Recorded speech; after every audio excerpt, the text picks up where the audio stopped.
Everybody, welcome to Jacob's Quest, and today HBO just released this brand new teaser for House of the Dragon, literally like 40 minutes ago. Wow, it's early in the morning. Kind of weird, but anyways. So this is, I think, only one of, I don't know, at one point they were in production of at least like 3 different spin-offs from Game of Thrones. And this is only one. I think there might still be at least 1 or 2 others coming out at some point.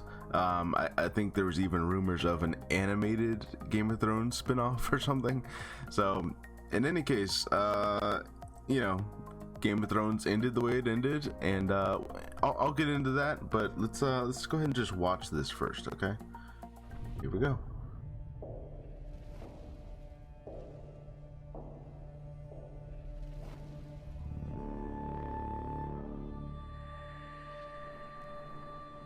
Okay, a couple Targaryens, 200 years before the fall of the throne. Okay. Gods. Kings. A dynasty reigned. Fire.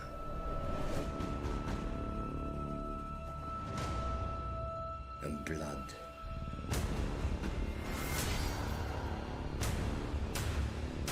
Whoa, okay. Dreams didn't make us kings. Whoa. Dragons did. Okay, so the throne looks a little different. Okay, yeah, we're gonna have to pause some of this. Okay. Game of Thrones House of the Dragon. 2022. Wow, next. I don't know why I thought it was so much further off. Okay. Yeah, we're gonna go through some of that again. So let's look at some of the imagery we actually got here.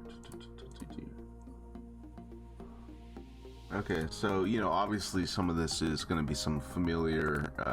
You know, there's the hand of the king. There's this sword, which I don't know if we've seen this sword before or not. You know, and then we obviously seem to have, you know, the whole Targaryen thing was, you know, they did that weird medieval thing of like the brother and the sister or the cousins marrying each other kind of thing. So it was always like, ugh. So I don't know if these characters are cousins or brother and sister or what. Probably both. And yeah. But you can see some things look different, like the throne back here. And, you know, obviously this is, you know, this is meant to be the same throne room from, you know, as we see in the original series, but some changes have been made here. What is this whole deal up here with all these feathers? What's going on here? Looks like someone's trying to stab somebody. They're having another tournament there. A couple people fighting it out, maybe just training, maybe. Now the coolest thing to me is the way that this thing looks. This thing looks awesome because the thing is that, like, you know, I don't know how they would have even gotten rid of this, you know, 200 years later. I guess they had time, but I don't know, like, how the hell would you do it? But yeah, in the books, I believe the throne is supposed to be made out of like thousands of swords, and I think they even kind of make a reference to that in the original show, because they're like, oh, there's no way there's 1,000 swords here. But as you can see, at some point there was a bunch of swords kind of leading up to that throne, down the stairway. Now I can only imagine that maybe someone, you know, maybe people kept on tripping and falling and accidentally dying, and they're like, you know what, it's just an inconvenience and we got to get rid of it, because so many people kept on like, okay, I'm gonna go down this hallway to the left over here, and they tripped and they fell and they died on a sword. You know, I'm sure stuff like that happened all the time. And yeah, there's your Targaryen logo and House of the Dragon. Okay, so all right, that was just a short little teaser. We got a couple of images, and we, you know, there are people who are way more into the history of this world than I am. George R. R. Martin's come out with like a handful of very detailed books. I think one was Fire and Blood, which was essentially just a history book going way back, talking about all of this stuff, pretty much all the Targaryens and their very detailed history, which we got a little sampling of in the original show when they talked about the Song of Fire and Ice and the brother and sister. I don't know if that's specifically what this show's going to be about, but all the Targaryens kind of fought each other, and then we know what happened in the end, right? The Baratheon took over, that whole thing, and thus the original show starts, right? So now we got to talk about like the real world things about this. This looks cool. I like that things look familiar yet different. But let's be honest here. Game of Thrones did not end on a high note. In fact,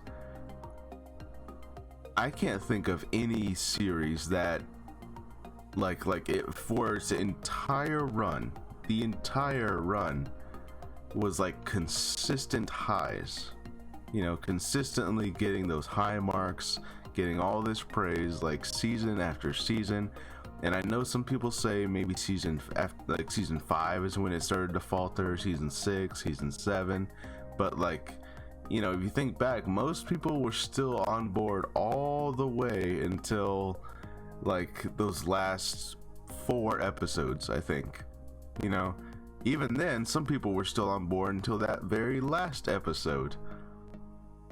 But I can't think of a single franchise or story or anything that like was so high and then within a handful of episodes, literally within 4 hours of content, just stumbled and then fell on its face. Like it's kind of amazing, because some people want to be like, oh well, Star Wars did that, or Lost did that, or but it's like no, because even with Star Wars, it's like, well, the prequels are kind of iffy for some people, and then they took literally like a decade and a half of no content coming out, and then they came back and it was like high and then low and then high and then low, and then some people love it and some people don't, so Star Wars isn't even like a comparable thing. In Lost, like many shows like Lost, they started really, really high, and then as the seasons went on, it got lower and lower and lower, so less and less people started liking it, so it's like Star Wars isn't comparable because that goes up and down depending on who you ask and where you're at and who your friend group is. Even that depends on how Star Wars is. Most TV shows usually go down and down and down in quality, but Game of Thrones, it was like high all the way until the very, very end. My point is that you fell so far from where you were. You're gonna have to do work, and I've said this before. They're gonna have to, like, I'm gonna watch it, I'm gonna give it a shot, I'm gonna give it its fair chance to like hook me, get me invested, but like you're gonna have to work for it. You know what I mean? Like because I was such a big fan, and then like the moment that last episode came out, or those last 3 or 4 episodes came out, I immediately noticed, well, there's a lot of extra merchandise on the shelves now. People just stopped buying the merchandise, didn't they? All the box sets for the DVDs immediately started just going on sale, and they stopped, being sold at full price. So I feel like there's a lot of people in that same boat where it's like, okay, I fondly remember when Game of Thrones was the biggest thing in the universe, but I also very much remember how quickly it like kind of just splatted at the end. It kind of just like blink, and then it's over. So I don't know. This it's gonna have to win back a lot of people, I think. And it being a prequel, you know, the only thing that really means is that, like, well, we know what happens after this, you know. So obviously it being set 200 years beforehand, it's like, okay, well, we know everyone here is gonna die. And if you've read some of the, you know, the external books, you probably know the history, so you know specifically what might happen, which, you know, obviously that was the case with the original series also, to a point where some people knew what was going to happen for the majority of the show. I don't know.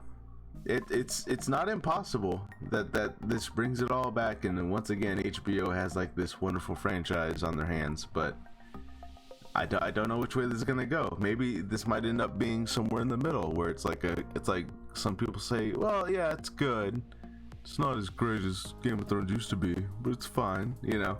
It might be one of those situations where it's like, okay, I mean, you know, if you want to get invested, it's fine. Or it could be a smash hit that everyone demands that you watch. And that's what it, you know, if they want to get back to the Game of Thrones quality, it's gonna have to be that. It's gonna have to be like, you know, you go to work the next day and every single coworker is asking you, did you watch this? Did you see this thing?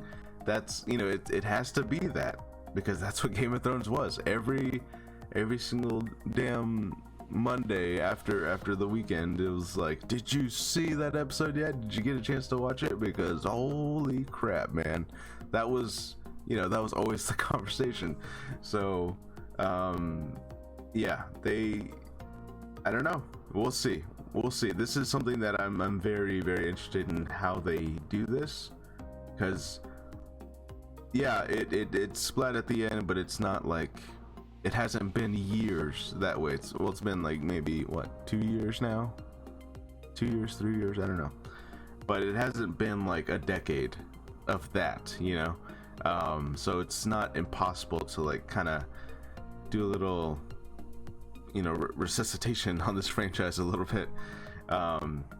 So anyways, yeah, let me know what you guys think. Let me know your feelings on Game of Thrones and the ending, and kind of the way that, like, no one talks about Game of Thrones that much anymore, and it kind of just faded away as soon as it ended. Everyone's just kind of like, and it's gone, no one cares anymore. You know, is this franchise salvageable? It was just a couple bad episodes at the very end. Maybe they can do something here, you know. Let me know your guys' thoughts, and I'll see you guys next time. Bye.